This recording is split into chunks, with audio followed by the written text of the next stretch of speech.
Välkommen till den lättsamma podden Let Me Know om den amerikanska rockgruppen Kiss med Marco och Bernt. Nu kör vi!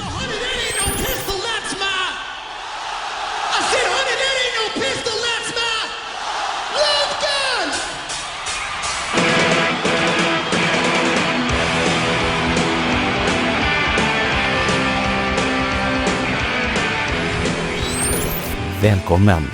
Det är fredag. Klockan är 6 på morgonen. I alla fall ni som är uppe i ottan, för det är då som ett nytt fräscht avsnitt av den här checkapodden Let Me Know släpps. Och eftersom vi är duktiga, vi är pålästa, och för att vara ännu duktigare, ännu mer pålästa, så har vi självklart med Johan Wallin. Johan Wallin kommer få prata om allt det där som är lite läskigt och lite hemligt och lite olagligt. Bootlegs med mera. Vad säger du, Marco? Är det olagligt fortfarande? Ja, det tror jag.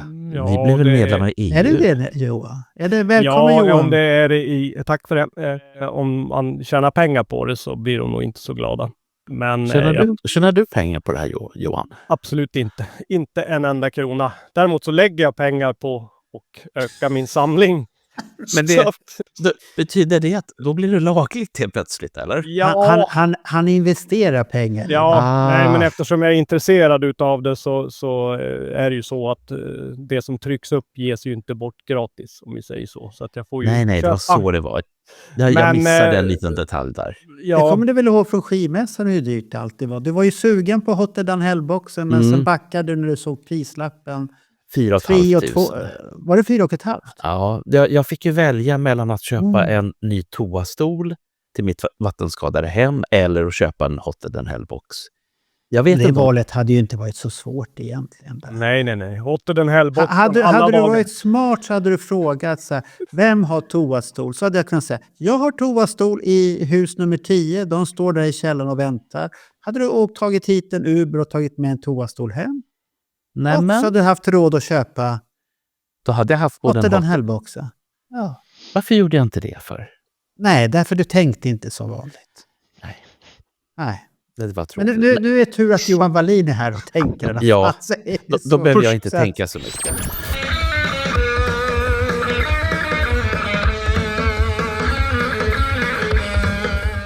Välkommen, Johan. Har det hänt någonting nytt? Och sen sist. I bootleg-världen? Ja, jag skulle säga att det har hänt mer än vad som är egentligen hälsosamt. Både för hjärtat och samlandet. Men jag har tagit ut ett gäng. Men skulle jag ta allt som har kommit så får vi nog sitta i 2 timmar bara det. Oj. Men om vi börjar med så har vi en LP-box som heter Welcome to the Jungle. Inspelad i Zwolle. Det ligger väl i Holland om jag inte missminner mig. Det låter nederländskt i alla fall. Men är inte det fel band nu?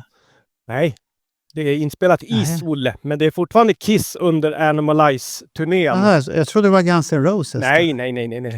Okay. Och i den boxen så får du 2 LP-skivor och så får du 2 CD-skivor.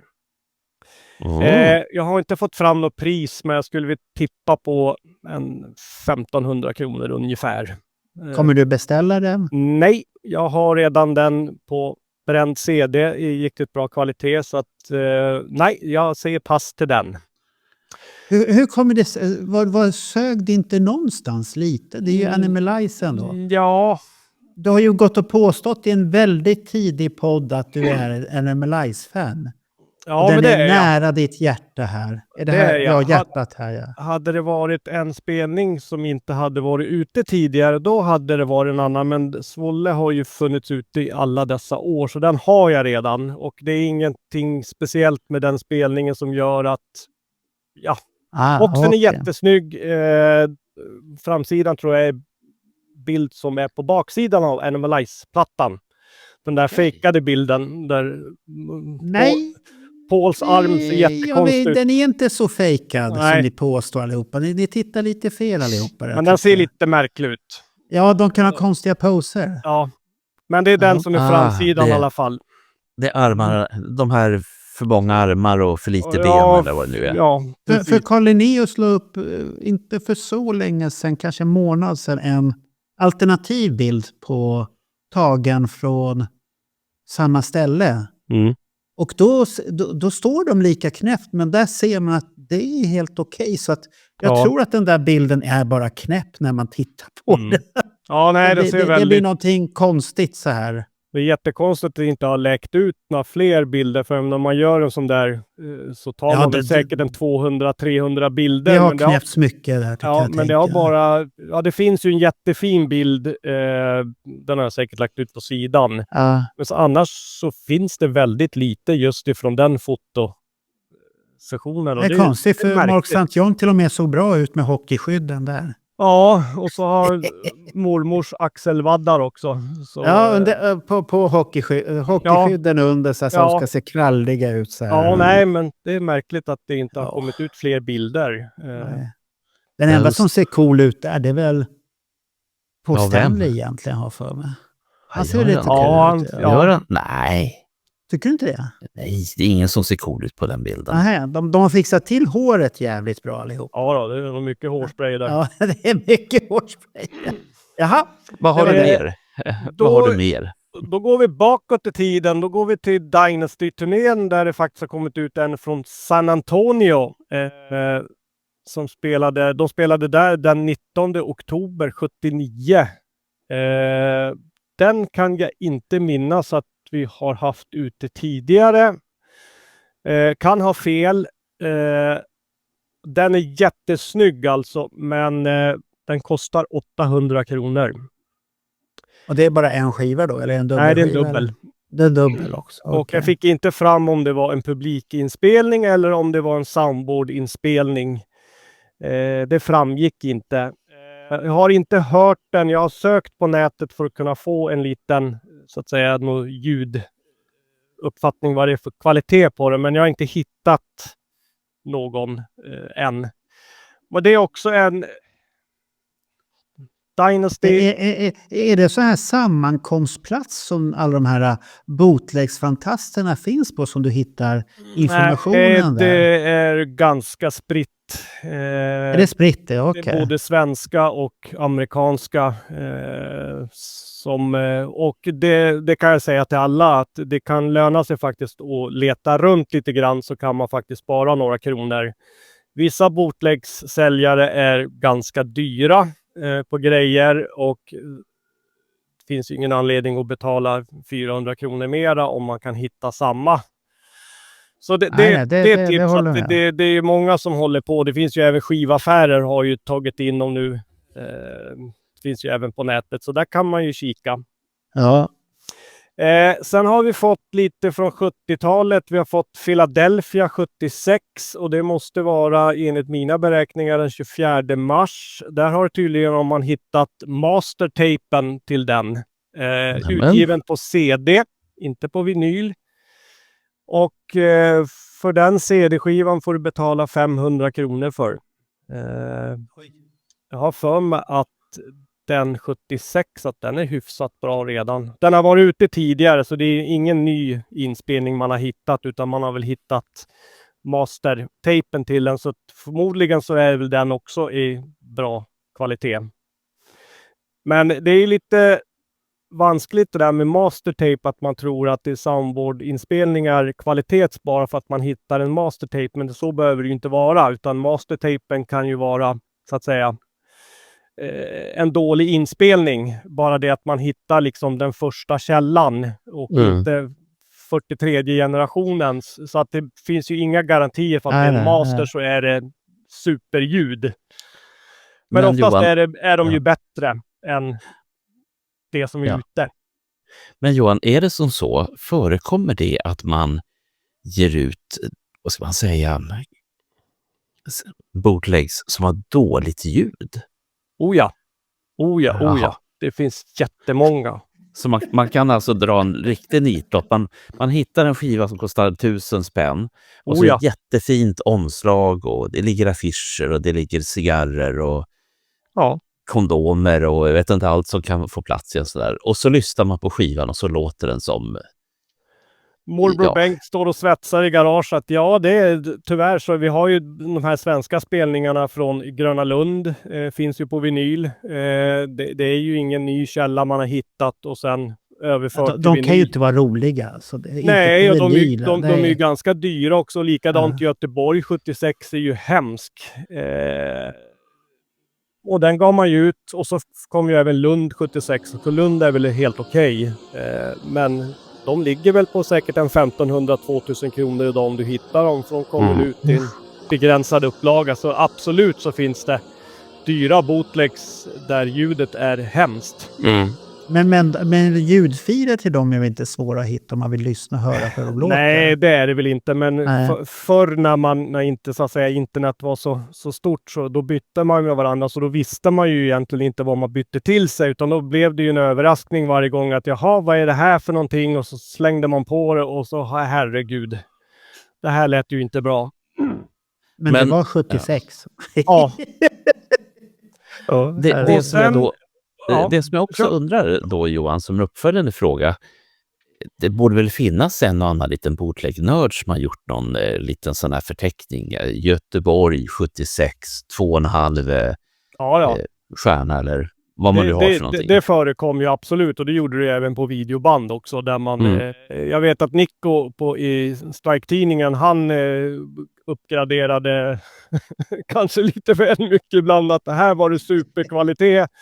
Jag köpte mycket videos utav honom och det var väl inte riktigt de betygen han hade satt. Men Han kanske la i känslan också, att det var en bra spelning.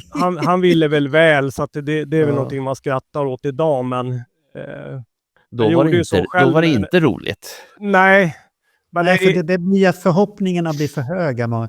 Så att jag har aldrig för höga förhoppningar. Eller om någon säger jag är bootleg. Okej, jag måste lyssna på den. Sen tar jag det därifrån. För att innehållet, som Johan sa, att det kan vara jättesnyggt paketerat. Och många av de här boxarna ser fruktansvärt läckra ut. Och man vill ha dem.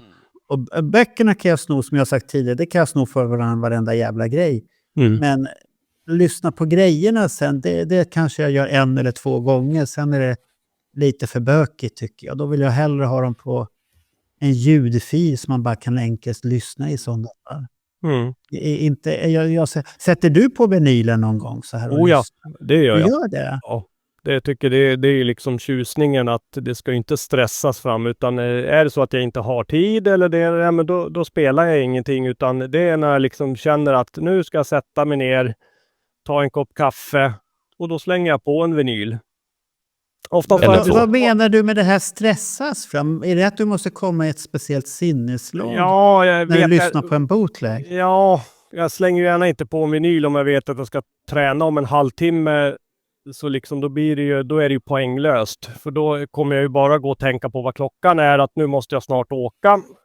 Istället för att liksom när jag har tid så sätter jag mig ner och verkligen lyssnar. Och njuter. Det var en jävla... Ja, nej, men så är jag. Och det är likadant när jag tittar på DVD-er. Men liksom, jag slänger inte på den bara för att det ska gå någonting i bakgrunden. Nej. Det är någonting jag vill se. Och då ser jag hela konserten. Och känner jag då att jag inte orkar, men då fortsätter jag nästa gång. Hur gör du när du lyssnar på... Om vi säger att det kommer... Om jag jämför här nu, att vi håller ju på och pluggar in för den här Audiodog med Bruce Kulick här då. Och när den kom så har jag lyssnat på den och haft en upplevelse. Sen har jag inte lyssnat på den på hur länge som helst. Jag kommer inte ihåg. Så att det var en ny upplevelse när jag började lyssna på den här för några veckor sedan igen. Och då kan jag ha den att den går på... Jag har den på jobbet som bakgrundsmusik. Den går på där och den snurrar och snurrar på repeat. Och då går jag ifrån för att jag vill lära mig om jag lär mig låtarna hur de går. Och det här är ju tyvärr för Bruce Kulicks negativa, det att det här är en svår skiva. Det är väl några låtar jag kommer ihåg. Första låten, sen var det någon Monster eller något sånt här som hette också. Men annars är det fastnar inte hur mycket jag än gör. Och jag vet inte om det kommer hjälpa att jag har suttit i tunnelbanan när jag åker till jobbet, man sitter och lyssnar. Då är man i sin egen värld och kan lyssna där, men den vill inte fastna. Hur gör du med bootleggar som inte vill fastna i huvudet? Eller lämnar någon minnesvärd? Lägger du dem bara åt sidan? Att det Ja, där är det? det gör jag väl. Ibland kan det ju vara så att man lyssnar på en bootleg som man vet är i dålig kvalitet, men att det kan vara en specifik låt som de kanske spelade 2 gånger och just därför så väljer man att behålla den. Att man tycker att men det kan ju vara kul att höra den här specifika låten igen, för den finns inte på någon annan eller på någon bättre bootleg.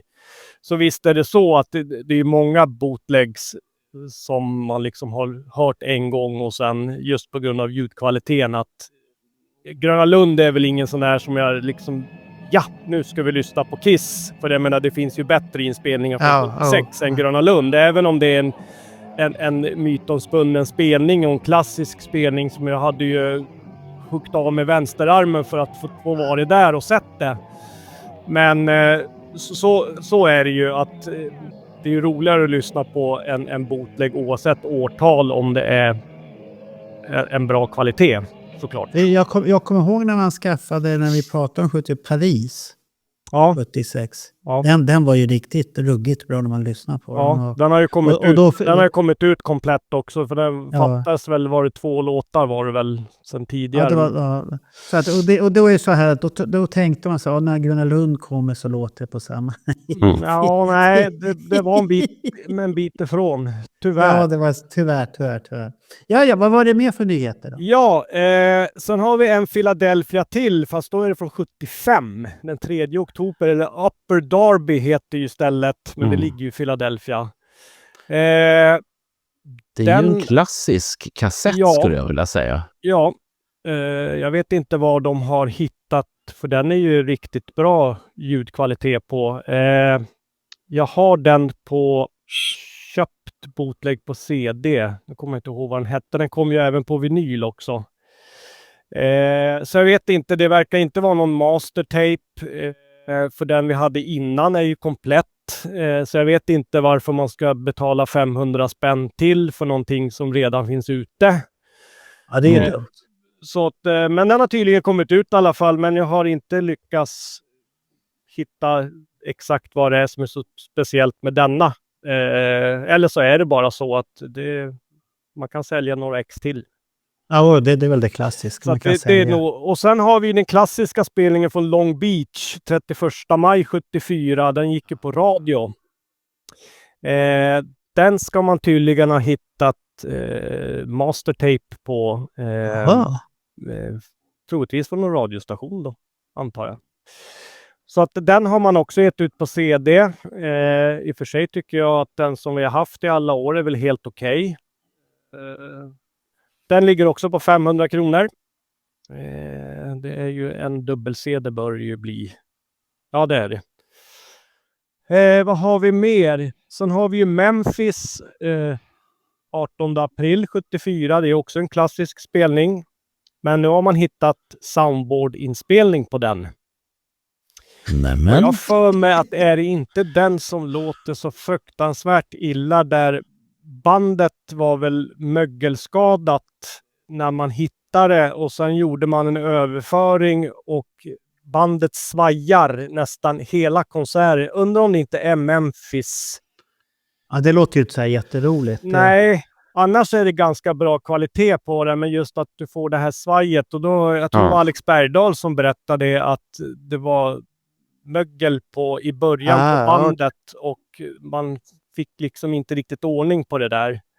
Så tydligen, ja. Har de hittat ett mögelfritt band då? Ja, jag hoppas att det inte är hur kan man, vad hittar de allt det här? Ja, jag vet inte alls vad det blir så här konstigt. Det är fan hur många år? 50 år sedan. Ja, 50 år sedan. Ja, det första var mögligt. Nu har vi hittat ett icke-mögligt band. Ja. Nej, det är helt... Det är ju häftigt om det skulle komma ut ett ljud där det låter perfekt och så. Det ska vara häftigt. Ja, nej, det är liksom häpnadsväckande att man hittar inspelningar 50 år senare. Jag vet inte vad, man får ju aldrig reda på vem det är som... Nej. Eller vart man har hittat det någonstans. Är det någon på någon radiostation som har gått bort? Någon släkting som städar ut huset eller lägenheten och kanske har märkt upp kassetten med att det här är Kiss från Long Beach. Och då är det klart att då är de väl inte dummare än så och ser att aha, här kan vi kanske tjäna pengar och kontakta Ja, någon. det är ju tur att Kiss har ju hamnat på det där eBay-grejen. Att Ja. folk förknippar det med pengar. Så är Så det att ju. det är ju positivt det. Då Så kommer tänkte det jag ju bara ut ta en till faktiskt. Ja. För det är, annars så sitter vi kvar med bootlegs.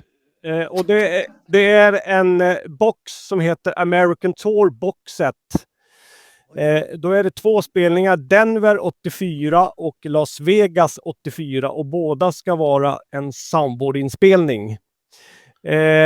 Denver har jag för mig att vi har haft ute. Las Vegas känner jag inte. Det är alltså från Lick It Up-turnén. Las Vegas känner jag inte igen att vi har haft den ute tidigare. Det hade jag kunnat kolla i mina listor egentligen. Men det är inget Las Vegas överhuvudtaget. Det är 2000-talet som Kiss börjar vara på Las Vegas. Men det är något för Bernt det där. Det är ju Vinny. Ja, det är det. Då så. Är det innan Vinny blir nedstängd att de har tröttnat på Vinnys gitarrspel? Ja, jag tror att det 84, det måste ju vara i... Senare gjorde de sista får han hålla på och sola jättemycket på det Nej, jag spelet? tror de har börjat tygla han där ordentligt. Jag kan tänka mig att i januari, februari måste det vara... Turnén tog ju slut i mars. Evansville var väl sista gigget man gjorde i mars. Ja, då har de redan tröttnat på honom där. Så den finns också ute en boxset på vinyl. Men nej, jag vet inte. Det är ingen utan... Ja, det är Long Beach som jag möjligtvis. Och Memphis. Men då vill jag ha ett smakprov på det där så att det inte är ett svajigt band. För då finns det ingen anledning att betala 500 kronor igen för ett svajigt band. Nej, det kan... Men du var lite lågmäld där. Du hade inga större förväntningar för den här veckans eller månadens nyheter eller det. Nej, men det är alltså jättekul att det kommer. Men nej, det är många av de här har man ju redan som sagt var, så att det hade varit hur har snacket gått på alla de här olika sidorna där du hänger? Och ja, de köper. De köper, de har inte varit lika negativa som du. Nej då, de säger jag tar ett ex av den och ett ex av den, och så brukar jag tänka för mig själv, ja gör det du, och sen så kommer notan sen då när ni ska betala det här. Ja. Nej, jag känner att skulle jag köpa allting det här som jag har nämnt nu, så det är ju flera tusen och man måste ju... Ja, då får man jobba som fan. Ja, man får ju prioritera. Ja, det är tufft det där. När ni pratar om det förresten, Vinny och konserter. Jag har ju intervjuat Vinny Vincent. Ja. Har ni sett det? Nej. Det var märkligt. Vinny gick nämligen ut på sin publika Facebook-sida och sa att vill ni fråga mig någonting? Jag svarar gärna. Bara frågorna är bra och intelligenta. Så jag frågade honom. Vad kommer du ihåg ifrån Uleåborg? Vad kommer du ihåg från stan? Och vad kommer du ihåg ifrån konserten? Och han svarade. Dra mig på en tallpinnevagn, säger jag bara. Och han sa, i väldigt korta drag så sa han så här att det var kallt som fan och jag frös. Och det var svårt att spela med den här handen. Den känner du igen, Marco. Den handen. Ja, det. Ja. Men vad menar du med det? Ja, att jag musar med här? Eller? Nej, men var det inte den här som man klämde sen? Jo. Du tänkte på klämhanden. Ja. Det var ju 96 han har fått sin ständiga skada. Där. Ja, men det kan ju faktiskt vara så att det är en frysskada från Uleåborg 1983. Ja, det började där redan. Och vilket skop det skulle ha varit i så fall. Ja, tänk att du alltid får ditt Uleåborg överallt. Ja. Det finns faktiskt en jättebra ljudupptagning från Uleåborg. Där Paul Stanley faktiskt gör I Still Love You, bland den bästa versionen han gör på hela Lick It Up-turnén är faktiskt från Uleåborg. Jag har haft den i många, många år och har ju säkert hört den, men så att jag höll på och tänkte att men jag måste ju höra på den. Den är jättebra.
Tror du han frös när han sjöng den? Det är därför den är så bra. Ja, nej, jag vet inte. Det var ju sista konserten på Europaturnén. Jag vet inte. Men jag tror inte Bernt hörde den låten. Jag tror han gick på toaletten då, för han avskydde den här låten. Nej, jag vet inte. Han hade en jäkla feeling den kvällen. Jag vet inte vad det var. Om det var kylan som gjorde att stämbanden vart ännu bättre. Ja, det kan det ju ha varit. Eller så var det att de visste att nu fick de åka hem till USA igen. Att nu slipper vi det här jävla Europa.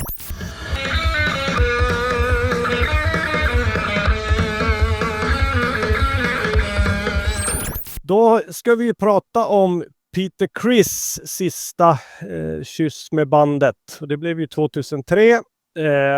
Men vi får ju egentligen börja 2001. Då skulle ju Kiss avsluta sin farewell-turné genom att spela i Australien och Japan. Ja, just det där geggamoja. Och sista spelningen gjorde man i USA med Peter Criss. Måste jag vara i Charleston oktober 2000 när han rev ner hela trumsetet och slängde ner på scenen. Var det inte då han hade en tår målad här? Ja. Också? Ja, just det. Att han var missnöjd med Paul och Gene och kontrakt och pengar och hela den här historien. Han var inte missnöjd på sig själv att han är så dålig förhandlare och en så dålig manager.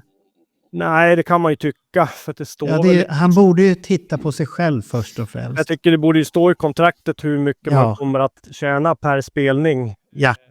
Och jag tror att han tjänade ju bra mycket mer att vara med Paul och Gene än att göra en klubbspelning i Boston 95 för 3 betalande och en bartender. Så att jag tror inte att varken Ace eller Peter gick lottlösa ifrån reunion-tiden, utan de tjänade nog ett antal miljoner. Men då blev han ju erbjuden att, jag vet att Roger har tagit upp det här, han blev ju erbjuden 1 miljon för att följa med till Australien och Japan för att göra spelningarna där. Men han tackade nej för att han tyckte att han skulle ha precis lika mycket som Paul och Gene. Han ville ha reda på hur mycket de skulle få på de här spelningarna, men det fick han inte reda på. Och då hade Paul sagt att ja, men då Eric Singer står här och väntar och vill inte du så då tar vi in Eric Singer och så åker vi dit och spelar. Det kommer aldrig gå, publiken kommer aldrig acceptera Eric Singer. Och historien vet ni att han blev ju trummis i Australien och Japan och fick ju Peter Criss sminkning. Han var korthårig också. Sen var man ju klar då. Lät det ju som på Paul och Gene att nu var ju karriären över efter mars var det väl man var i. Jag måste tänka nu. Mars var man i Japan. Man var först i Australien. Och då trodde ju alla att det var över. Och sen så visade det sig att suget kom tillbaka. Och då kom man ju på det här symfonigrejen i Melbourne, att man skulle göra en symfonispelning. Och då var det så att arrangören ville att det skulle vara minst 3 stycken originalmedlemmar ur bandet för att de skulle betala för evenemanget. Och Ace Frehley blev tillfrågad. Det här bestämdes i oktober 2002 och symfonispelningen ägde ju rum 28 februari 2003. Så att man var ju ute några månader innan för att säkra upp att man hade bandmedlemmar. Men Ace ville inte. Man försökte övertala honom, så därmed så gjorde ju Tommy Thayer sitt första officiella inhopp i bandet. Så man åkte till Australien eller Melbourne 5 dagar innan man skulle göra spelningen, efter att man var tvungen att öva såklart med symfonifolket. Ja. Det är inte bara att gasa på, utan det ska ju vara samspelt också. Peter Criss skrev kontrakt för hela 2003. Vet inte om han fick igenom det som han ville, men enligt Paul så tyckte han att Peter förtjänade den här chansen och tjäna lite pengar. Och Peter var tydligen väldigt positivt inställd till allting, vilket han inte brukar vara. Så Paul och Gene var säkert lite förvånade över hans plötsliga förändring i beteende. Men han hade kämpat hårt, han hade gått på gym och sådana saker, han hade tränat trummor och så man åker dit, börjar och öva med symfonikillarna och tjejerna. All right, my next guests have spent 30 years at the top of the music industry and are set to celebrate that by blowing the roof off the Telstra Dome in Melbourne in front of 35,000 people. Please welcome them back to Rove Live, the hottest band in the world, Kiss! Yeah!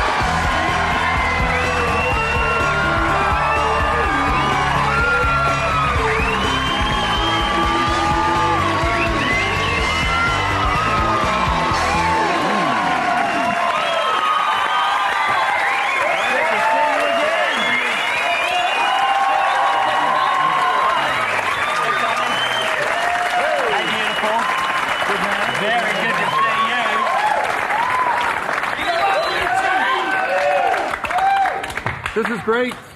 This is awesome. It's sensational. We didn't know you'd all come to the show. Do you know, I was told by some of the members of the audience that there are fans outside who are trying to get in, didn't have tickets for the show, trying to get in, and there are people who have come, they're from France, and they are trying to get in tonight. That is the appeal of Kiss. Well, hopefully after we play, we won't have fans who are trying to get out. So how's the gig looking for Friday night with the Melbourne Symphony Orchestra?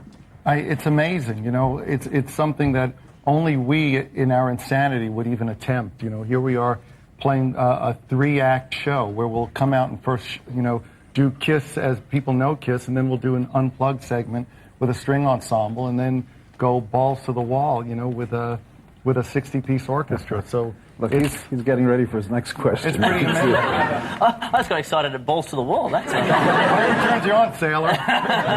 Well, Gene, how did all this come about? This is something that happened, you know, life is what happens to you while you're busy making plans. We were busy putting on more makeup and wearing higher heels than your mommy ever did, and the Melbourne Symphony Orchestra said, we have a novel idea. Let's get together for a sonic boom that's going to be heard around the world. Symphony Orchestra and Kiss. Good idea. How about a nice, small, intimate place? No. How about Melbourne's Telstra Stadium? We went, yeah! Do it properly. So we're expecting around 35,000 people, could be more. Now, Peter, you've played to big bands, big audiences around the world. Do you guys still get nervous when you do a big gig like this? Absolutely. Absolutely. Of course you do. You know, you really get excited. There's a lot of people out there and your adrenaline starts pumping. I think if you lose that, you lose the edge. You have to have an edge. And we have an edge. We have an edge for you. Oh, good. Is there a constant challenge for you guys to improve upon yourselves with each performance? Well, I mean, doing something like this really is testing the limits of what we're capable of. I mean, we're just wearing ourselves off, you know, out doing this every day. We're rehearsing with the ensemble and with the orchestra, And it's mind-boggling what it sounds like. It's going to make my mom and dad very proud. They're going to go, yeah, they're pretty good songs. People don't really know what to expect. We just want to let you know that you're going to get everything that KISS is known for. There's going to be enough firepower on that stage. Well, it's more than most third world countries have. That's number one. Number two is the symphony orchestra is going to be completely mic'd, and all of them are going to be in KISS war paint. The entire 60-piece Melbourne Symphony Orchestra. And only an orchestra like the Melbourne Symphony Orchestra would do it, because, I mean, we've been approached to do this before, but, you know, the idea of working with an orchestra where you're twisting their arms to do this, these people are as crazy as we are, but they're amazing musicians. And one thing that's been consistent about KISS, every time we've come back, you know, surprisingly, there's usually been a lineup change for one reason or another, and this is no different. But the fact is that when we arrive, it's KISS, and it's always at our best, and this time is going to be no different. We've got Tommy, who's deserved.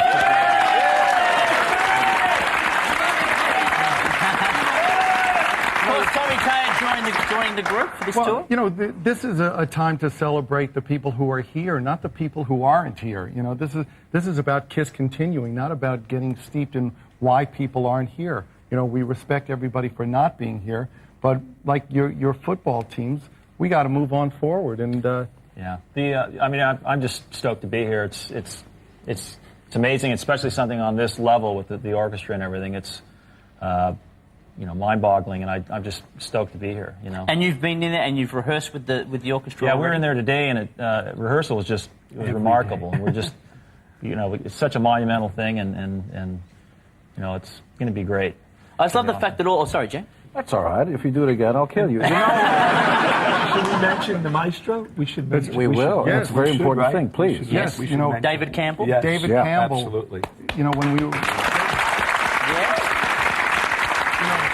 The whole idea in doing this was not to wimp out KISS, but it was like to take us to a more bombastic level. What we've done with the orchestra is only made it heavier. I mean, there's nothing, you know, wimped out about what we're doing, and we owe it not only to ourselves, but to David Campbell, who's come up with these arrangements that are just, you know, lethal. I mean, I find myself wanting to stop and just listen, you know? It's so cool. I've been singing to a tape for 30 years or whatever, because we always have Beth on a tape. We don't have a 60-piece orchestra, which we recorded with. And now it's the real deal.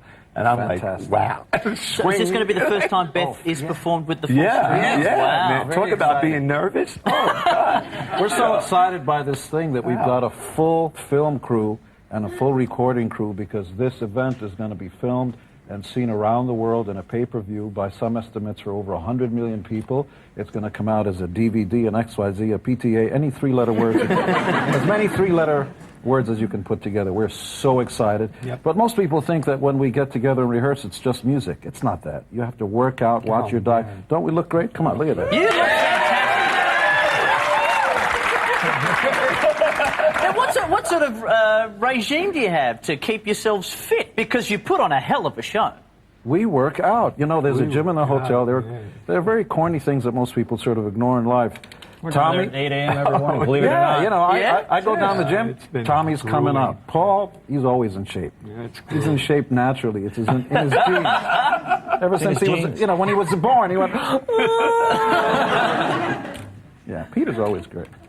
We're so excited. I mean, if it sounds like we're trying to hard sell you, never mind that. We're just really like little worked kids in a hard candy for shop. this one. Even what you're going to Put a hear lot of tonight, work. you know, is just, you know, for us, it's so fresh and so exciting, you know, to do something like this.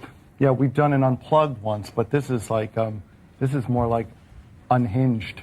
I wanted to add also that we're doing lots of songs that we've never done before. The band's never played, which is going to really make this, you know, very different in a lot of ways. Like So, what? Are we even supposed to say, or is it? Oh, yeah, why not? Oh, come on. Well, there's a song off Destroyer called Great Expectations that's, we got a great... Who let the dog in?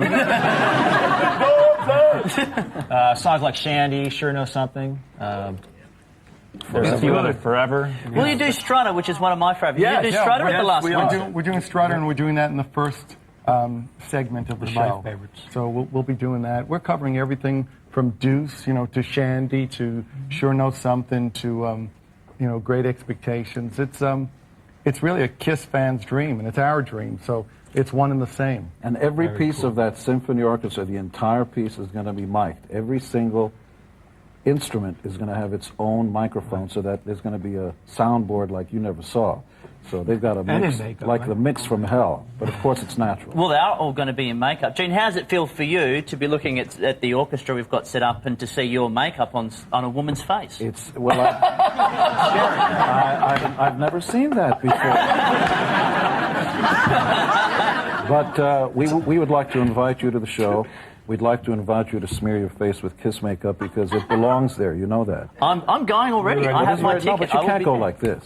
Oh, I'll be there. I'll put the makeup on. Will you? Excellent. Will you? Yeah. That's a deal. We're gonna It's have a deal. have pictures, and we're gonna put it Okay. on, so you're gonna be able to see it. Sounds good to me. Well, let's get you guys across. Yeah, cool. We'll take a break. When we return, Kiss will be playing with the Melbourne Symphony Orchestra.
Och sen har man ju den här spelningen då den 28 som filmas och släpps på vinyl, CD, kassett också.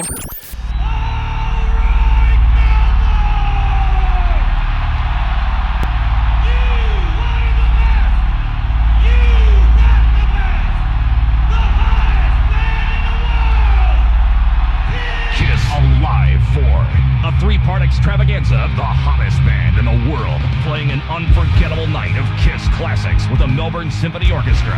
Kiss Symphony Alive 4. You know your band is working hard. Over 90 minutes of music on 2 CDs for only $24.98. Plus, order now and you'll get a limited edition Symphony Alive 4 poster. Hear the world's most exciting live band as they deliver an incredible night of their biggest hits, including Strutter, Deuce, Lick It Up, Love Gun, Bad, Rock and Roll All Night. To order Kiss Symphony Alive 4 and the exclusive poster, have your credit card ready and call the number on the screen or log on to MusicSpace.com. Poster free with paid order. Call now. Rush delivery available. Den finns ju även på bootleg, den här symfonispelningen. Den kom ju ut mindre än en vecka efter det hade hänt, så fanns den ju ute bland samlare. Komplett ljudupptagning.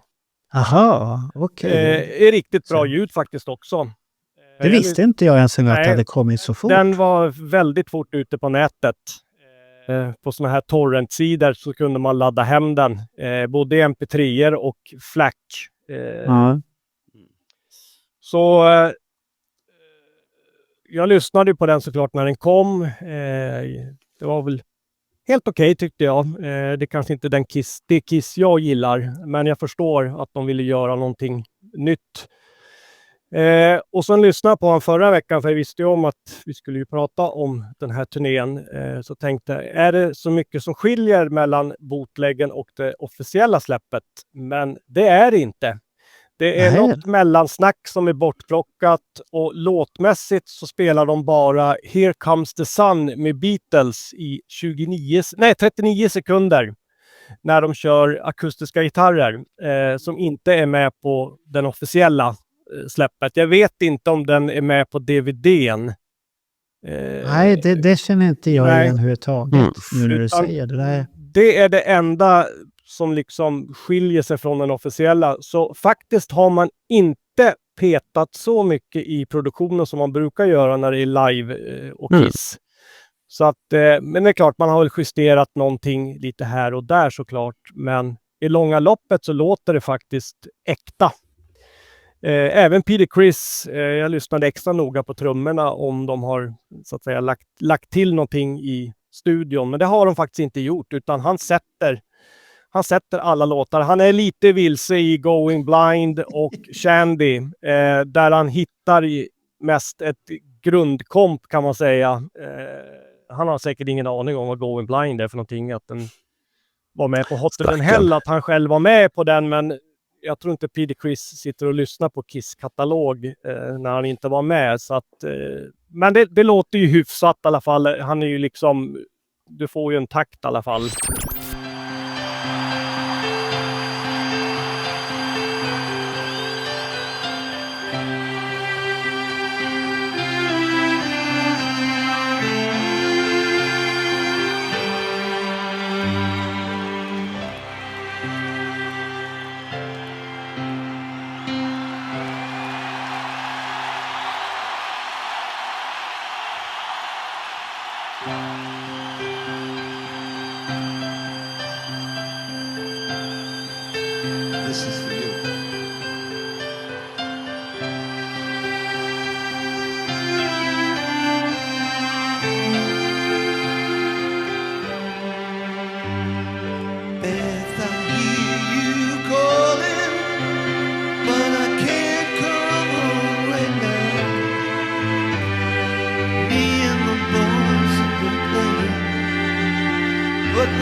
death, I know you're lonely, and I hope you'll be alright, 'cause me and the boys will be playing all night.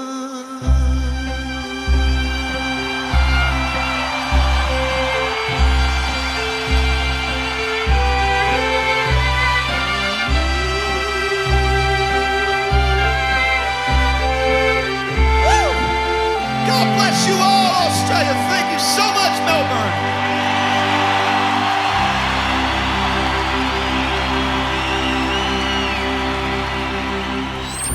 Och sen är de ju klara där då. Då bestämmer de sig för i mars att de ska till Japan för 4 spelningar. 3 stycken i Tokyo och en i Yokohama. Alla 4 finns inspelade på ljudupptagning och alla 4 finns filmade också. Så att man åker dit. Man spelar ju inte symfonigrejerna som man gjorde i Australien i Tokyo. Jag ska ha setlistan här. Ska vi se för första kvällen. Var det inte festivalspelning också? Nej, inte. Det är inte på den turnén? Okay, nej, det är maj det. Okej, det är maj det. Okej. Så 11 mars gör man första spelningen i Budokan, inte Tokyo Dome, för Tokyo Dome har ju 50 000 någonting. Ja, den är enormt stor. Den är gigantisk. Ja, det här är vanliga Budokan. Ja. Och då körde man Deuce, Strutter. You got the best! The hottest band in the world!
Vad heter den? Sukiyaki-sång som de alltid brukar köra i Japan. Ja, det här fiskarrisen som... Ja.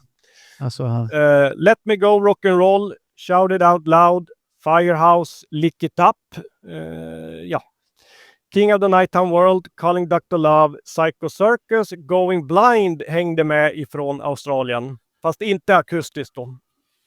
Cold Gin, Beth, Gene gjorde solo, God of Thunder, I Was Made for Loving You, Love Gun, Black Diamond, Detroit, Rock City och Rock'n'Roll All Night.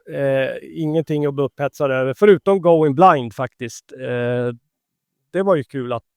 Annars brukar de vara ganska roliga i Japan, att de kan köra någonting, men Jag tror att de kände att Peter var nog begränsad. För det låter inte bra med Heavens on Fire och Lick It Up. Och det är ju enkla låtar. Han var väl inte så intresserad utav de låtarna heller. Nej, det är liksom mest grundkompet. Om man jämför med Eric Singer och Eric Carr som spelade dem, så blir det liksom, det är som två helt olika låtar. Ja. Så det gjorde man, och sen så åkte man hem och man gjorde ingenting resten av mars. Man gjorde ingenting i april. Men i april så kom någon på en briljant idé att man skulle dela tillsammans med Aerosmith och turnera i USA. Är det Rock the Nation du tänker på? Nej, den här turnén heter World Domination. Ja, det var där var det redan med Aerosmith det också? Ja.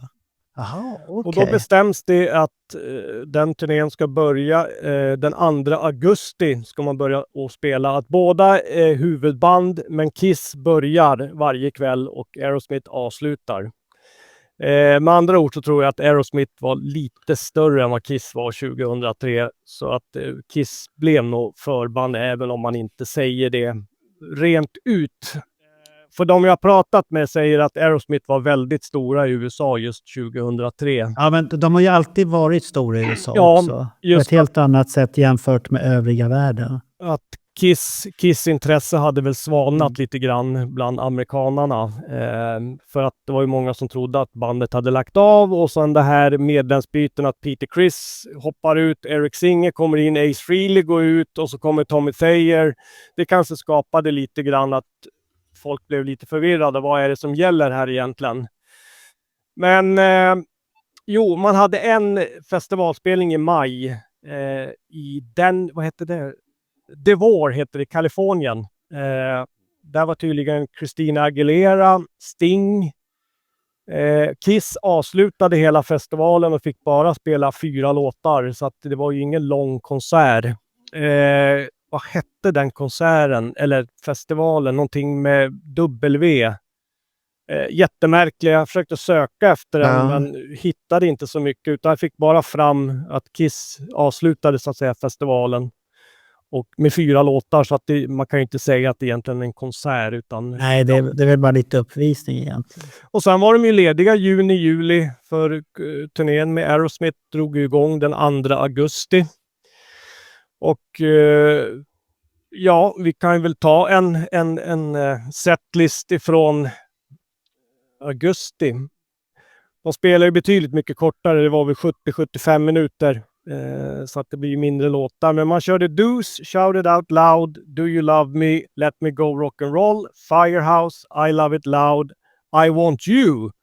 Gjorde premiär sedan 95, spelar man väl den i Japan. Det är en trevlig låt. Lite spännande.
Gene solo, God of Thunder, 100,000 Years, Black Diamond, Beth, Love Gun och Rock'n'Roll All Night. Så att det var väl inte så upphetsande. Det var lite 70-talskonsert.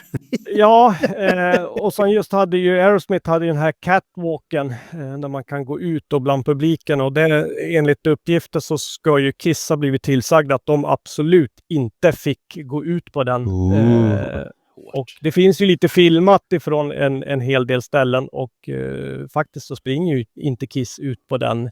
Det kan man ju tycka är lite löjligt, att Aerosmith säger att nej, men ni får inte använda den här catwalken, utan den är liksom, när vi går på scenen, då ska vi ha den där. Det kan jag tycka är väldigt barnsligt. Men den kanske inte pallade platåskor då? Ja, då tror jag. Nej, den var bräcklig. Men däremot, han sångaren i Aerosmith är rätt så tunn kille. Ja, det är klart. Gene kommer där klassande. Och gitarristen också är väldigt tunna killar. Ja, de ser lite trötta ut de där. Ja, nej, så att... Och men en rolig grej är att i november så provade man att spela Hotter Than Hell-låten, inte hela skivan utan låten. Aha, okej. Och i slutet av Hotter Than Hell då beslutade sig Gene för att då skulle han spruta eld. Vilket han gjorde bara på 2 spelningar, och sen återgick det till Firehouse som vanligt. Sen spelade man även Come On and Love Me på en spelning i Grand Rapids den 12 november. Men sen var den borta dagen efter, så det blev bara en gång. Men det är så att, typiskt Kiss, man får ett infall och så gör man det, och så gör man det inte något mer. Men lite häftigt att man blåste eld efter Hotter Than Hell. Det har vi nog aldrig. Men det var lite... På den här traden för reklam för Hotter Than Hell-skivan, då blåser han ju hat. Då kommer du igen. 64 spelningar fick jag ihop det till att Aerosmith och Kiss spelade tillsammans. Med Peter Criss? Ja.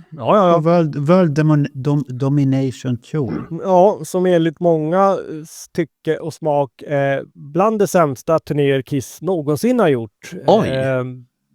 Vilket jag inte riktigt kan förstå. Men jag accepterar att och tycker man så absolut. Det har man rätt att tycka. Men kan inte det bero på att Tommy Teyes var där helt plötsligt? Ja, just han har ju nämnts också att folk tyckte att han spelade slarvigt, och det håller jag inte riktigt med om, för jag har som sagt jag har lyssnat på kring 32 spelningar under den turnén, och Tom är ju med på alla 32. Så att om vi jämför med Rymdåke från Reunion 96-97 så var det nog betydligt flera spelfel från honom än vad det är från Tommy.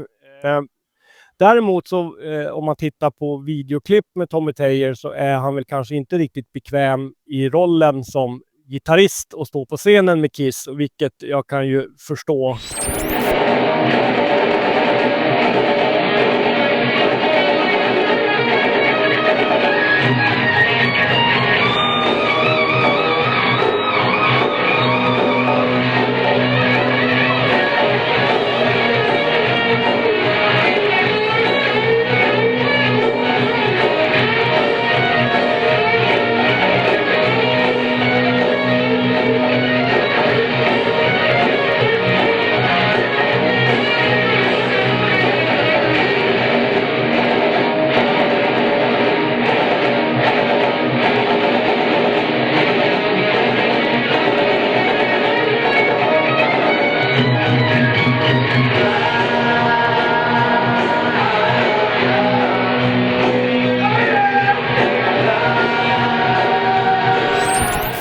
Även om han hade ju sitt eget band Black and Blue, men de spelade ju inte på sådana stora arenor. De var inte i närheten. Nej. Det var ju lite mera klubbspelningar och Johanneshovs stadion och sånt där.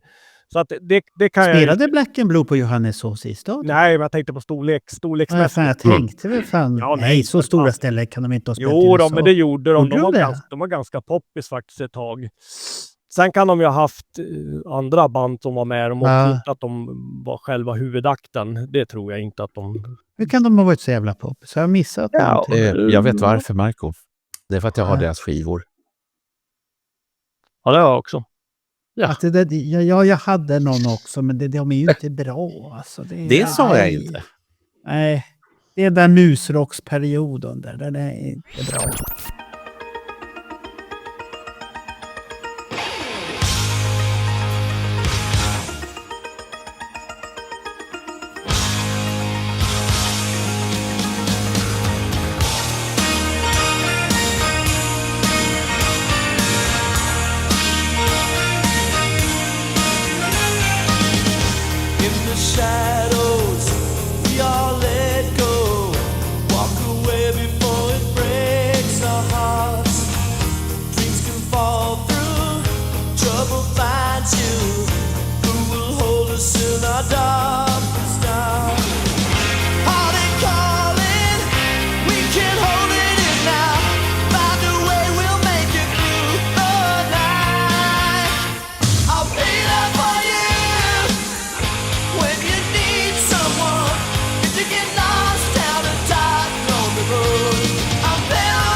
Så att, ja, det råder väl delade meningar om, men som sagt det blev ju ingen Europa-turné utan och sista spelningen är den 20 december i Fresno på Peter Criss födelsedag.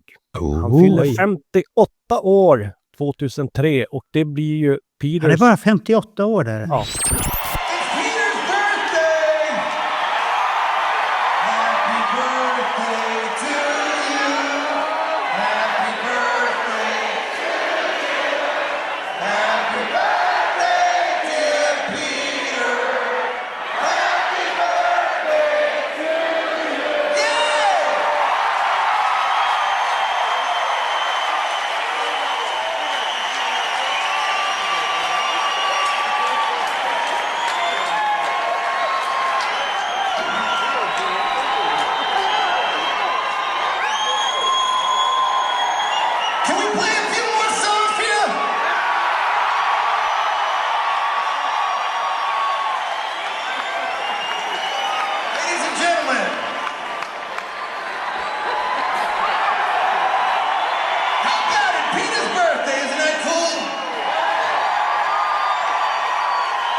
Det är ingen ålder. Nej, och det blir ju hans sista framträdande för turnén är ju slut där i Fresno. Det värsta är att man själv tyckte att Peter Criss var så jävla gammal. Nu är man själv där och snurrar och tycker nej, det är ingenting. Det är lite lustigt egentligen. Man och får lite därmed dissat. så vad jag har luskat fram så verkade han vara väldigt tillfreds med sitt liv då. Dels tyckte han att det var jättespännande att turnera med Aerosmith. Så han hade tydligen enligt Paul varit väldigt positiv hela turnén, både i Australien, i Japan och USA-turnén, där han ville vara med och hjälpa till, och det är liksom att man skulle repa och hålla sig i form och komma i tid, och det hade inte varit några som helst problem under hela den turnén när Ace var borta. Nämen. Så jag tror att Ace och Peter kanske inte riktigt ska vara i bandet samtidigt. Det är kanske där det blir Bill och Bull. Så Paul hade faktiskt berömt Peter att han var jättetrevlig och lättsam att ha att göra med, och Paul tyckte även att han efter sin förmåga spelade helt okej bakom trummorna. Att han verkligen han gav allt för att vara så bra som möjligt på scen. Han använde väl inte de orden, hoppas jag bara.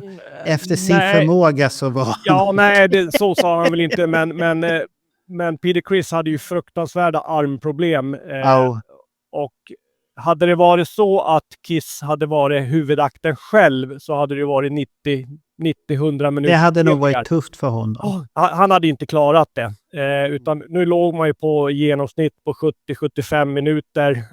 Sen är det ju lite bassolo och sånt där, och lite gitarrsolo, så att Peter fick väl vila emellanåt. Och Paul mellansnack ibland. Och hade han trumsolo på turnén överhuvudtaget?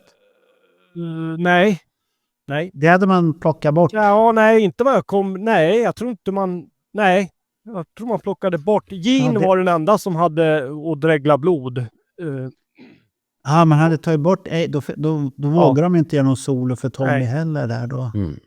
Det var väl rätt beslut. Och scenen såg ju ut som Farewell-turnén med, det var ju 2 skärmar på sidorna, och så var det ju loggan i mitten, och så var det ju de här massa högtalar som går upp, och så trapporna bredvid trumsetet. Så att det var ju Farewell-turnéns scenen man använde.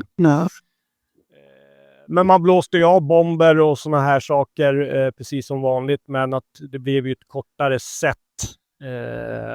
Men jag vet inte. Men det passade Peter bättre i alla fall, de här kortare 70-talssätten. Ja, jag tror att... intensivare och kortare. Ja, för han verkade vara väldigt tillfreds, för att de hade tydligen skilts åt då när turnén var slut, och Peter hade då själv sagt att nej, nu är jag klar med det här turnélivet och liksom, utan nu vill jag vara hemma, och så kanske jag gör liksom träffa fans någon gång ibland och det, så att och det är därför det är så märkligt, för boken kom ju, när kom Pauls bok?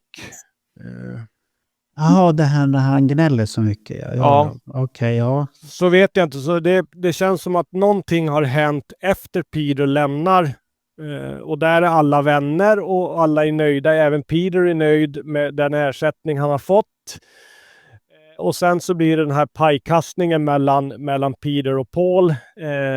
Och det vet jag inte vad det kommer ifrån. Men Men är det inte det att Paul är ju... Om man har läst boken så vet man ju att Paul är väldigt negativ i den boken. Ja, jo men det är det mesta. Ja. Så att är det inte att han är i det spåret helt plötsligt, att han ska vara negativ åt det mesta och alltihopa till sina föräldrar och det. Kan det vara så här enkelt att boken är skriven innan den här turnén? Och så låter man så kan det absolut vara i det här skicket. För om man jämför med vad Paul säger i boken, så var ju reunion-turnén var ju ett rent helvete att ha med Ace och Peter. Medan han säger på den här dokumentären som kom för 3 år sedan, där pratar han ju väldigt varmt om både Ace och Peter. Att det lät som att han var uppriktigt ledsen att det inte höll hela vägen. Att de där 2 pellejönsarna inte kunde liksom hålla sig i skinnet. Men det kan ju bero på också på att de själv har... Om man säger så här, om man tittar på de här senaste dokumentärerna, så låter ju Gene med, han har ju alltid varit mer förlåtande. Så är det ju. Gene, så att och Paul, han har... När man börjar studera den mannen så är han ju magisk på många sätt. Men han har haft många issues som kommit och gått i hans liv. Och han har blivit påverkad utav det. Och vi har ju haft ett avsnitt om Glickman och Marx. här precis innan det här avsnittet. Och nu har inte Johan Wallin hört det för att vi spelar in det här innan det har släppts. Ja. Så att, men det avsnittet så kommer det ju en psykolog, och bara göra ett sånt här beslut att en psykolog ska bli ekonomisk ansvarig och manager. Det är för mig så här, han är psykolog, han har ingenting med det att göra.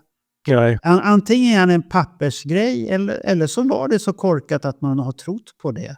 Och han Paul är ju inte själv riktigt på plats, och jag hittade en reklam som du nog har sett i alla fall, där Paul säger, den är ju från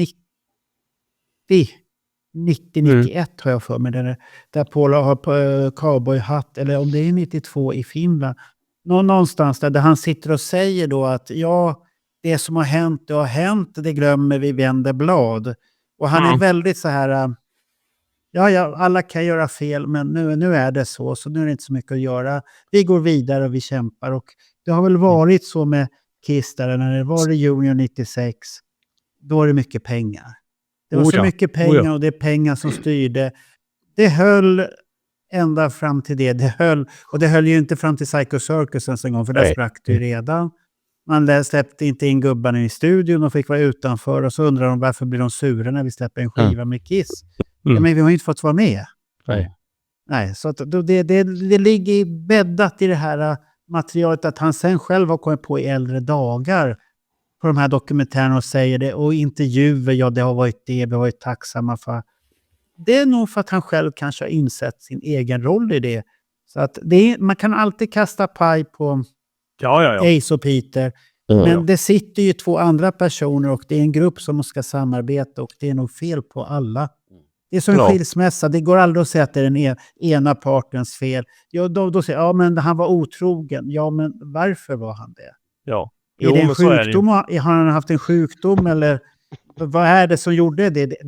Och det säger inte jag att det är rätt, det han har gjort. Men det finns ju orsaker till alltihop. Så är det jag menar. Och som vi har lyft flera gånger, så oftast är det Gene och Pauls sanning som vi är marinerade i. Ja.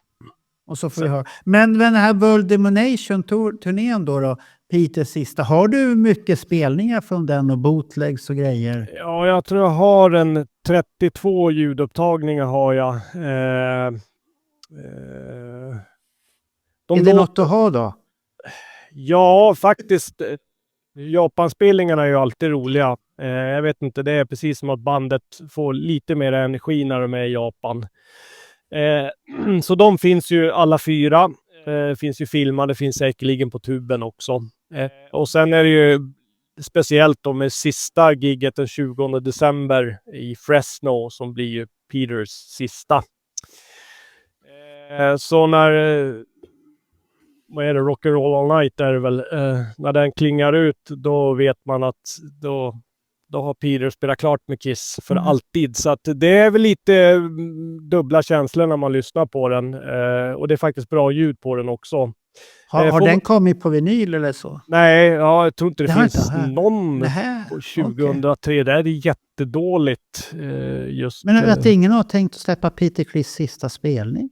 Ja, nej, det är väl så att man tycker inte att den turnén är något rolig, och då tror man inte att någon vill köpa den, så därför lägger man... Det är hans sista framträde. Det är den där Tommy som förstör alltihopa säkert.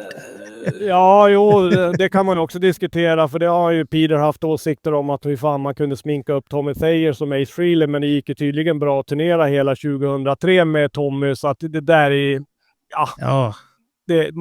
Han kanske inte tyckte att det var rätt, men pengarna gick och smakade bra. Ja, precis. Ja. Nej, men som sagt, man kan ju ha åsikter om allt egentligen. Men om man pratar med många så tycker de att det är bland det sämsta Kiss har gjort. Och det vet jag inte. Jag kan ju det är ju tråkigt att hans sista, men du sa att sista gigget var ändå bra, och det ska man kunna lyssna på. Ja, så har vi Japanspelningarna är ju helt okej. Då är faktiskt Peter riktigt bra. Och symfonispelningen finns ju på officiellt, så att den kan man ju titta på och lyssna på. Sen finns det Boston och Atlanta finns också filmat. De är riktigt bra filmade. De är också ganska trevliga att titta på faktiskt. Man kan titta egentligen på vad som helst egentligen, för de låter ju, ja, det är nästan samma setlist hela sommarturnén. Men men jag tycker att det är liksom spännande. Och så 2004 då var Eric Singer tillbaka och då bytte man ju ut många låtar, började köra Tears of Falling och sånt där. Och det var kanske för att Peter kände att han inte riktigt klarade av de låtarna. Och att Paul och Gene gick ju vidare då efter 2003, och Peter själv har ju sagt att han pallade inte mera för att... Nej, han är ju äldst också, så att han var ju inte bra kondition redan på Psycho Circus. Var inte då han hade väldigt mycket ont också? Ja, han hade så här började redan på reunion. Ja, men han verkar liksom ändå väldigt tillfreds om man tittar på ansiktsuttryck, om man tittar på filmade konserter. Så oftast har han ju varit så här irriterad och liksom man har hört han står liksom och svär bakom. Det kan man det finns ju en klassiker, han svär hela tiden på Tommy Thayer. Ja, det finns ju även ifrån, är det första kvällen i Houston 77 eller det andra? Efter första låten, så då är det fuck, och det är, han är skitförbannad. Man hör svagt i bakgrunden att han skriker åt någon. Och Paul står ju liksom och pratar med publiken, men man hör hur upprörd han är. Det är motherfucker och det är liksom... Det är väl det här italienska påbrott han har. Ja, så då är han uppenbarligen väldigt upprörd över någonting. Men det framgår inte av källor varför. Utan bara att. Nej, det är väl hans sätt att vara. Har ju alltid varit så. Och han var ju så, framförallt på Dynasty-turnén så kunde han ju få de här, men det tror jag har med kokainet att göra. Kokainet gick ur kroppen så han liksom snedtände, för det är en incident är ju när han kastar trumpinnar på Gene och träffar Gene, och Gene blir ju förbannad såklart, och sen så när de kommer in i omklädningsrummet så har ju Peter Criss slagit sönder en flaska och ska ju hugga Gene i halsen med en flaska, men det är ju några roddare som går emellan, och det är liksom, så jag förstår det är lite för mycket reaktioner. Ja, men Peter har ju sagt det efteråt att det där var jävligt dumt, att han älskar ju Gene och vill ju inte, och enligt honom så var det ju inte meningen att han skulle träffa med trumpinnarna, men han var lite speciell, så det är klart att... Men om man tittar på hans karriär när vi ändå är inne, så behövdes han ju i bandet. Sen får vi väl tycka vad vi vill, men han var ju en viktig figur i början. Ja. Och han har ju påverkat oss när vi har sett han på affischer med kniven, de här klassiska Red Room, och han såg farlig ut och allt det här. Och han spelade, man trodde ju att han var världens bästa trummis 75. När man lyssnade på live, vilken trummis. Sen har man ju förstått att så inte var fallet, men det är ju ändå hela den här imagen och det som förför det. Men och han är ju en av de personer som är där och ser förförisk ut och förför oss och tar med oss i deras häftiga resa. Sen att den slutar lite tvärt ibland och börjar om på nytt och sånt här. Men det är en otrolig resa han har haft. Får jag dra lite paralleller med när man gick och först trodde att ens föräldrar var fantastiska. De var ju liksom the best. Och sen så kommer man till den här punkten där man inser att de är helt vanliga människor med fel och brister på precis samma sätt som alla andra människor. Det måste kanske ha varit någonting där också, om vi översätter det till Kiss, så att vi tänkte att han var ju fantastisk, och sen kom man på men samtidigt visste vi ju inte då riktigt på 70-talet alla dessa fel och brister. Det visste vi ju inte. Nej, de var ju bra på att dölja det. Så att de sa ju vad vi ville höra i tidningsintervjuer och på radion, och att vi var bästa vänner, men så var det ju inte. Det var ju som när Peter Criss, han lämnade för att han ville inte vara med. Nej. Okej. Och nu har vi en ny trummis. Han är tyngre och vi ska ta ett nytt språng mot ett nytt ljud. Och sen har det varit lite poppigare och lite konstigare ett tag där innan de hittade det rätta ljudet. Så det hade ju varit spännande att se om Peter Criss hade kvar på 80-talet. För jag menar, det var ju ganska drastisk förändring i musikklimatet. Unmask är väl inte så, men om man tittar på Creatures of the Night och Lick It Up och Kiss fortsatte ju. Creatures of the Night hade han kunnat gömma sig bakom sminken, men hade han funkat på Lick It Up-turnén? Ja. Och Heavens on Fire. Hade han funkat där? Alla dessa frågor. Nej, för att jag ser nog honom som en annan generation än vad de andra killarna var där. Så att fast det märkligaste med Peter Criss som jag har reflekterat över sen barnsben är att hur han tappade sitt trumspel. Alltså 74, 75, 76, 77, 78. Då har han ju helt okej för den musiken som spelades då. Och sen 79 så började det sjunka otroligt mycket. Inte så dåligt som många tycker att varenda Dynasty-spelning låter för jävligt. Visst finns det spelningar där det finns ju här som finns han inte är på topp. Så är det ju. Men du har ju den där som har på video nu, Dynasty-uppgraderingen. Ja. Den är ju bra. Men just och sen han var hyfsad 94-95 när han gjorde lite sologrejer, och sen när han kom tillbaks till Kiss så var det lite grann som att då gick han 2 steg tillbaks igen. Så att det där har jag funderat på egentligen, hur han tappade någonting på 70-talet och det kom aldrig tillbaka. Det är lite märkligt egentligen. Men det kan ju finnas så här enkelt att han hängde inte med i utvecklingen. Det beror på hur du är som person. Ja. Hänger du med och är nyfiken? Nyfikenheten är ju en viktig grej. Är du nyfiken så kan du hänga med oavsett hur gammal du är. Så är du nyfiken vad som händer med teknik och allt det här, då hänger du med. Så är det ju. Är du där och är bekväm, nej jag tycker det är så här, då blir det tufft. Då blir du en föredetting. Och då, du kanske har jättemycket kunskaper, men du kommer räknas som en föredetting. Det händer ingenting med utvecklingen och sånt här. Och det är ju samma som när vi själva blir äldre. Är du inte nyfiken så då är du ju körd på arbetsmarknaden och sånt här. Så är det ju. Nej, men sen är det ju det att han spelade ju inte så mycket trummor om man tittar på 80-talet. Jag menar, han gjorde ju ingenting 80, 81, 82, 83. Han gjorde några gig 84 och sen gjorde han ju Balls of Fire 86. 87, 88 var han ju inte ute. Han gjorde någon gästspelning med Ace. 90 var det. Ja, Bad Boys eller vad de heter. Ja, och 91 var han väl ute lite grann och 92. Men alltså det var ju inga långa turnéer där han var ute på vägarna i 6-7 månader. Så att om man tittar från den tiden han lämnade Kiss till han kom tillbaka, så kanske han har spelat trummor sammanlagt ett halvår på de där 15 åren, 16 åren nästan. Och då är det klart att då tappar man väl ganska mycket. För man vill väl liksom, det är väl samma sak med gitarrister kan jag tänka mig, att man måste ju liksom... Ja, det. Men vi kan ju sammanfatta i alla fall 2003 där med att han gjorde väl ett rätt så snyggt avslut ändå. Jag tyckte han gör ett jättevärdigt avslut. Det är ingen som hade förväntat sig att han skulle spela som Eric Singer 92. Det hade varit väldigt märkligt om vi hade hört det, för då hade jag nog börjat misstänkt att här är det nog riggat någonstans. Eller så sitter det någon annan trummis bakom skynket. Nej, men det tycker jag. Och sen får man tycka, jag har svårt för Peters när låtarna går ner i tempo. Jag vill gärna ha dem lite som Deuce och de här Detroit Rock City.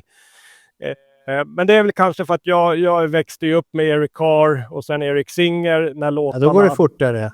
Ja, det behöver ju inte gå överdrivet fort, men jag vill ändå ha det där lilla...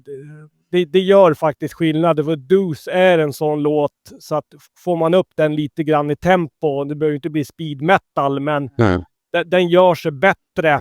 De flesta låtar gör sig bra när man kanske går upp en takt eller två.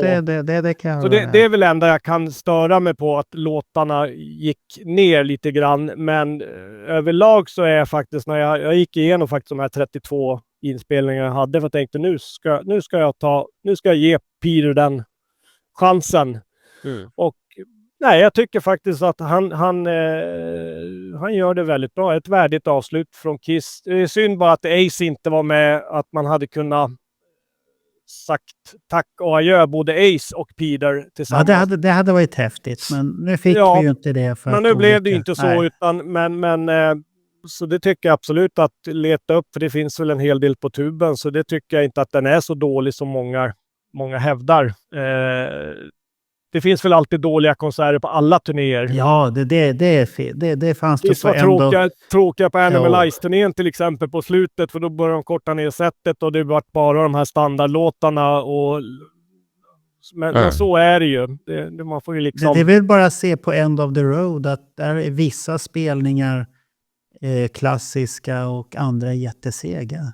Ja. Men samtidigt så berodde det nog End of the Road ändå att vilket sinneslag man själv var på. Så att det är som Bernt skulle nog säga att Göteborg 2022 var bland det häftigaste han har varit på. Och det kan jag hålla med om. Ja. Dalhalla 2023. Båda spelningarna helt grymma faktiskt. Fast det regnade som Cats and Dogs på spelningar. Så var det riktigt, riktigt bra spelning båda två. Jag är faktiskt också nöjd med de två sista spelningarna. Kiss i Stockholm och första kvällen i Dalhalla tycker jag faktiskt. Med tanke på åldern. Ja. Det är inte 1984 längre, så att jag menar de går inte ner i spagat och jag menar det är 70-åriga gubbar som ändå tycker jag lämnade scenen med värdighet. Även om man kan diskutera Pauls sångröst. Ja, men som amerikanerna det har vi gjort mycket. Ja, men han har ju blivit gammal och han får ju vara gammal. Det är fan inte mer med det, och han har inte gjort något väsen av det. Han har ju erkänt att det är som det är också. Ja. Så att det är mycket. Ja, finns det någonting mer eller stänger vi lådan där nu? Ja, nej. Inga överraskningar den här gången? Nej, det finns ingenting från 2003.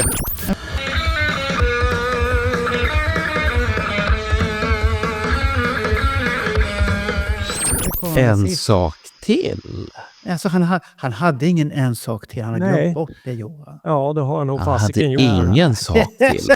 Men han är så begeistrad utav alla sina tittare. Jag ska skriva upp. Ja, han ska skriva upp det. Att vi ska ha en överraskning nästa gång.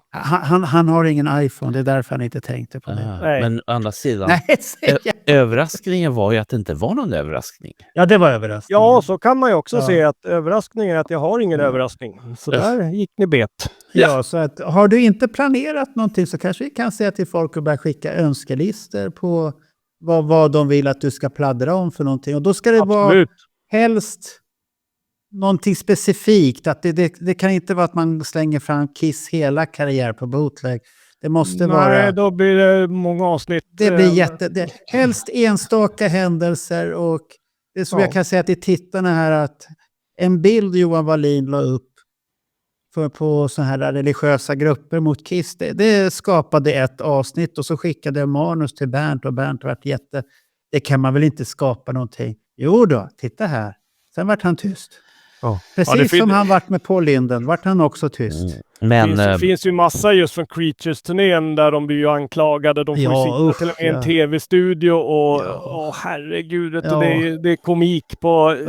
Det enda man kan säga där, det är väl att har ni lyssnat på Kiss?